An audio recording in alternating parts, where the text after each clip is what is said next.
Hi friends, ఇవి సీతాఫలం గింజలండి.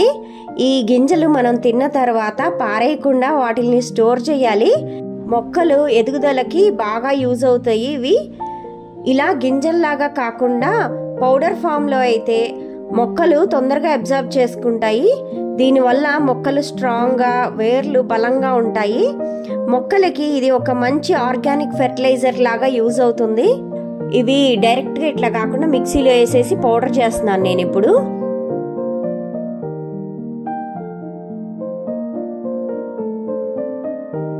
ఇలా మిక్సీలో వేసుకున్నానండి ఈ గింజల్ని. ఈ పౌడర్ని నేను మొక్కలకి యూజ్ చేస్తానండి. ఇది ఎన్ని రోజులైనా నిలవ ఉంటుంది, స్టోర్ చేసుకోవచ్చు. నేను కొంత స్టోర్ చేసుకొని కొంత మొక్కలకి వేస్తాను.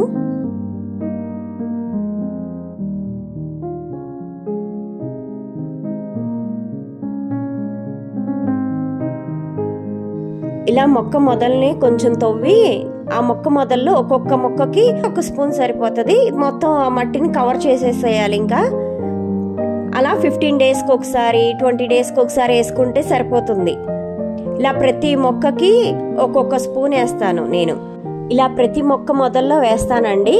15 డేస్కి ఒకసారి వేసుకుంటే సరిపోతుంది. ఇది మొక్క ఎదుగుదలకి చాలా యూజ్ అవుతుంది. ఇది మొక్కలకి ఒక మంచి organic fertiliser. Okay friends, next వీడియోతో మళ్ళీ కలుద్దాం. బాయ్.